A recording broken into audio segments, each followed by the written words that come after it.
नमस्कार दोस्तों, मैं हूं डॉक्टर आरिफ अख्तर। मैं एक यूरोलॉजिस्ट हूं और आज जो मैं आपसे डिस्कशन या इस वीडियो के माध्यम से बोलने आया हूं वो बहुत ही इंपॉर्टेंट टॉपिक के बारे में डिस्कस करूंगा, हेमेचूरिया। हेमेचूरिया यानी यूरिन में खून आना। इस वीडियो में हम इसके बहुत सारे इंपॉर्टेंट एस्पेक्ट के बारे में बात करेंगे। इसकी वजह क्या होती है, इंपॉर्टेंट रिस्क फैक्टर्स क्या होते हैं, अंडरलाइंग पैथोलॉजी या किन वजहों से ये होता है, और हमारे लेटेस्ट साइंटिफिक स्टडीज़ पर बेस्ड इंफॉर्मेशन क्या है इसके बारे में, how to proceed further and evaluation किस तरह से होना चाहिए। साथ ही मैं आपको बताऊंगा कि आपको एक यूरोलॉजिस्ट के पास कब जाना है and what are the dos and don'ts in case आपको पेशाब में कोई, यूरिन में कोई खून आने लगे। तो बेसिकली हेमेचूरिया का मतलब होता है कि पेशाब में खून आना। हेमेचूरिया अगर मैं मेडिकल टर्म में बात करूं तो इसमें आरबीसीएस सेल्स का होना होता है। तो ये जनरली दो प्रकार के हो सकते हैं। पहला होता है ग्रॉस और विजिबल हेमेचूरिया, यानी ये तब होता है जब आपके यूरिन में खून क्लियरली दिखे, जैसे आपका यूरिन रेड कलर का या डार्क चॉकलेट रेड कलर का दिखे। या दूसरा इसका जो वेराइटी होता है, जो कैटेगरी होती है, उसको हम बोलते हैं माइक्रोस्कोपिक हेमेचूरिया, जिसमें पेशेंट को रेड कलर यूरिन नहीं दिखेगा, बट अगर हम उसके यूरिन टेस्ट कराते हैं, जिसको हम यूरिन रूटीन एनालिसिस बोलते हैं, उसमें उस यूरिन सैंपल्स में मल्टीपल ब्लड सेल्स दिखेंगे जो भी नॉर्मल नहीं होते। तो दोनों कंडीशंस को लाइटली लेना ठीक नहीं है, क्योंकि ये एक ऐसी अंडरलाइंग बीमारी की पहला सिग्नल दे सकता है जिसकी वजह बहुत सारी होती है, और इसलिए इसको हमें कम्प्लीटली इवैल्यूएट करना चाहिए, और बेटर ये है कि हम एक यूरोलॉजिस्ट से इमीडिएटली कंसल्ट करें। अगर मैं हेमेचूरिया या पेशाब में खून आने की वजहों के बारे में बात करूंगा तो उसके बहुत सारे मल्टीपल कॉजेज़ होते हैं। हेमेचूरिया कोई इंडिपेंडेंट डिजीज़ नहीं है, बल्कि ये एक सिम्टम्स है जो किसी इंटरनल प्रॉब्लम की तरफ इशारा करता है। तो सबसे कॉमन कॉज अगर मैं बात करूं तो उसमें यूरिनरी ट्रैक इन्फेक्शंस, यानी यूरिन पाइप या यूरिन की थैली या पेशाब की थैली या किडनी के इन्फेक्शन से रिलेटेड कंडीशंस। इंडिया में यूटीआई काफ़ी कॉमन है, खासकर विमेंस में।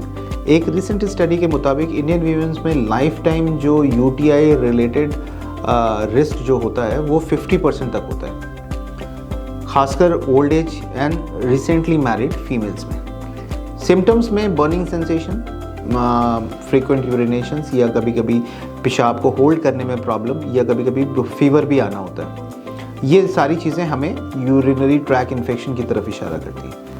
अगर मैं दूसरे कंडीशन की बात करूं जिसकी वजह से पेशाब में खून आ सकता है, चाहे वो ग्रॉस हेमेचूरिया हो या माइक्रोस्कोपिक हेमेचूरिया हो, तो मोस्ट कॉमन कंडीशन होती है किडनी स्टोन्स। किडनी स्टोन्स जो मेनली कैल्शियम या ऑक्सलेट के डिपॉजिट से बने होते हैं, हेमेचूरिया का एक मेजर रीज़न है या कॉज है। स्टडीज़ कहती है कि इंडिया के हॉट क्लाइमेट और हाई सॉल्ट डाइट की वजह से किडनी स्टोन्स के केसेस ज़्यादा हैं।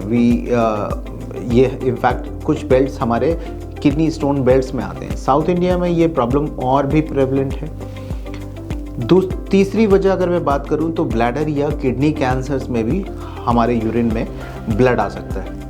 ब्लैडर अगर पेनलेस ग्रॉस हेमेचूरिया है तो ब्लैडर या किडनी का एक मेजर रेड फ्लैग हो सकता है, खासकर painless gross haematuria bladder cancer की तरफ इशारा करता है। लैंसेट की एक रिपोर्ट 2023 में पब्लिश हुई थी, जिसकी एनालिसिस के मुताबिक इंडिया में ब्लैडर कैंसर के केस रैपिडली बढ़ रहे हैं, खासकर स्मोकर्स और इंडस्ट्रियल वर्कर्स के बीच में, because of chronic exposures to all the carcinogens.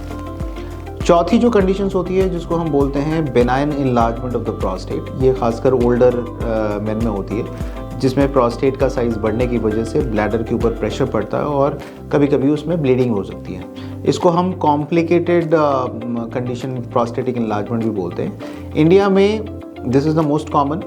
60 साल के ऊपर के आदमियों में बीपीएच के प्रिवलेंस 50% तक होता है, और इनमें से 50% पेशेंट्स जनरली वो होते हैं जिनमें अगर साइज़ बहुत ज़्यादा बढ़ गया तो इसमें chances of blood in urine दिखता है। पांचवा जो रेयर कंडीशन हम मांगते हैं, ट्रॉमा। अगर आपको यूरिनरी ट्रैक या किडनी में किसी भी तरह का फिजिकल इंजरी, चाहे वो रोड ट्रैफिक एक्सीडेंट हो, चाहे वो स्पोर्ट्स इंजरी हो, तो इसकी वजह से भी ब्लीडिंग हो सकती है। जो छठी वजह होती है वो उसको कहते हैं इन्फेक्शन ग्लोमेरुलोनेफ्राइटिस। ये किडनी की फिल्ट्रेशन सिस्टम का एक इन्फ्लेमेशन होता है। बेसिकली इनको इन्फेक्शन नहीं बोलते, इन्फ्लेमेशन होता है जो ऑटो इम्यून या इन्फेक्शियस कंडीशन से हो सकता है। इसमें भी कभी कभी ग्रॉस या मोस्टली माइक्रोस्कोपिक हेमेचूरिया होता है।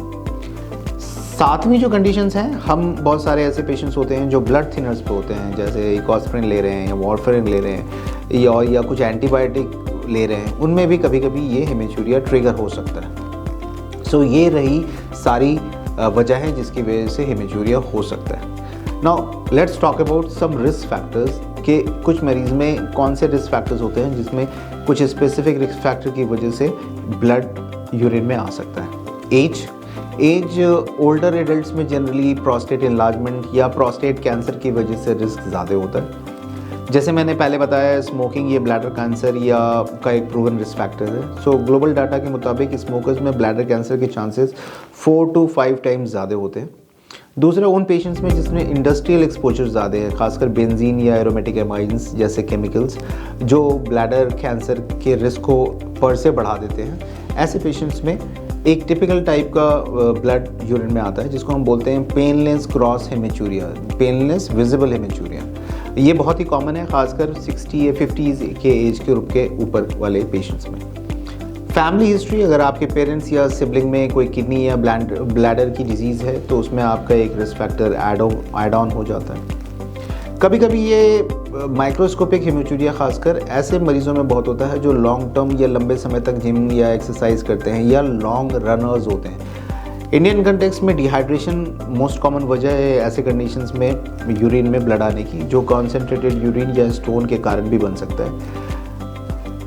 तो ये सारे इंपॉर्टेंट रिस्क फैक्टर्स हुए। अब हम बात करेंगे कि अंडरलाइंग पैथोलॉजी क्या होती है जिसकी वजह से यूरिन में हमारे ब्लड आता है। साइंटिफिक स्टडी कहती है कि हेमेचूरिया तब होता है जब यूरिनरी ट्रैक्ट या किडनी के ब्लड वेसल्स या टिश्यू डैमेज होते हैं। जैसे ये डैमेज कैसे हो सकते हैं? ये डैमेज इन्फेक्शन की वजह से हो सकते हैं, खासकर बैक्टीरियल ब्लैडर या किडनी की लाइनिंग को डैमेज करता है जो ब्लीडिंग का कारण बन सकती है। उसी तरह एक और मेन रीज़न होता है इस ब्लड वेसल्स या टिश्यू की लाइनिंग को डैमेज करने का, वो होता है stones, because they are sharp edge stones होते हैं जो कभी कभी यूरिनरी ट्रैक को स्क्रैच करते हुए जाते हैं, या उनकी वजह से इन्फेक्शन सुपर इम्पोज होता है जो माइक्रोस्कोपिक या ग्रॉस ब्लीडिंग का कारण बन सकता है।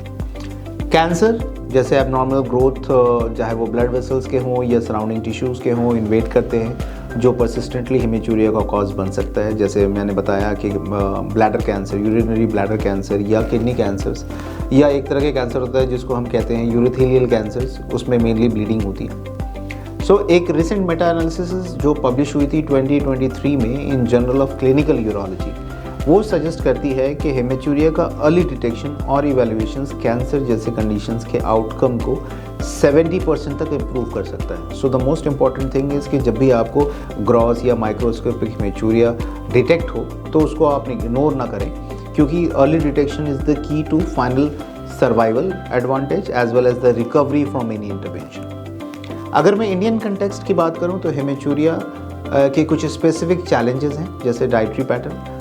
हमारा जो डाइट में होता है हाई ऑक्सलेट और लो वाटर डाइट किडनी स्टोन्स के केसेस को बढ़ाता है। सो ऐसे कंडीशंस में इंडियन पेशेंट्स में हम बहुत सारे देखते हैं कि किडनी स्टोन्स वाले पेशेंट्स को हेमेचूरिया बहुत होता है। The other important barrier in our setting is delayed health care access. So अगर रूरल एरियाज़ में अवेयरनेस की कमी होने की वजह से पेशेंट्स लेट कंसल्ट करते हैं, तो ऐसे कंडीशंस में जैसे अगर यूरिनरी ब्लैडर या किडनी कैंसर्स हैं या यूरिथेलियल कैंसर्स हैं, उनकी डायग्नोसिस बहुत ही लेट स्टेज में पड़ती है एंड डेफिनेटली उसके आउटकम में फ़र्क पड़ता है। तीसरा जो मोस्ट इम्पॉर्टेंट है वो है इन्वायरमेंटल फैक्टर्स। हॉट क्लाइमेट और ऑक्यूपेशनल एक्सपोजर्स ब्लैडर और किडनी डिजीज़ को ज़्यादा प्रेवलेंस बना देते हैं, इसलिए ये सारे इंपॉर्टेंट फैक्टर्स इंडियन कंटेक्स्ट या इंडियन पेशेंट सिनेरियो में बहुत इंपॉर्टेंट रोल प्ले करते हैं। नाउ लेट्स डिस्कस हमें यूरोलॉजिस्ट को कंसल्ट कब करें।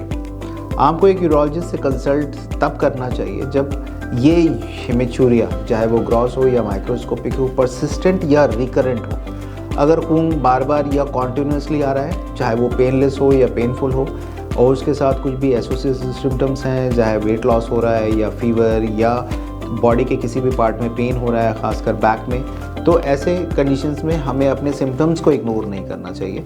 और ख़ासकर उन पेशेंट्स में जिनमें स्मोकिंग या इंडस्ट्रियल एक्सपोजर की कोई हिस्ट्री है, क्योंकि जैसे मैंने अपने पिछले वीडियोस में और इसी वीडियोस के फर्स्ट पार्ट में बताया था, स्मोकर्स और जो केमिकल्स होते हैं उनके एक्सपोजर वाले लोगों को हायर रिस्क होता है।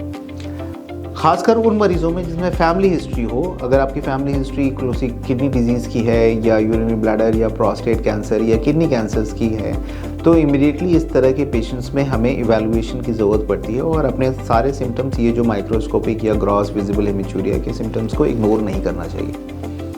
ट्रीटमेंट के बाद भी अगर सिम्टम्स परसिस्ट करें, जैसे कभी कभी होता है कि किसी पेशेंट्स में इन्फेक्शन हो गया और इन्फेक्शन ट्रीटमेंट के बाद हेमिचूरिया सेटल कर जाता है, अगर वो दोबारा होता है तो ऐसे कंडीशंस में हमें कम्प्लीटली इवैल्यूएट करना चाहिए कि इस बार बार यूरिन में ब्लड आने की वजह क्या है। दीज आर द सर्टन की steps which should not be avoided.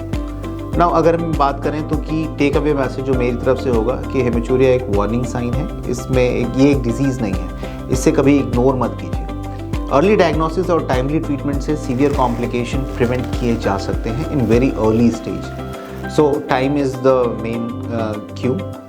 Life style changes जैसे हाइड्रेशन मेंटेन करना, स्मोकिंग अवॉइड करना या केमिकल एक्सपोजर अवॉइड करना, दिस इज़ वेरी क्रूशियल।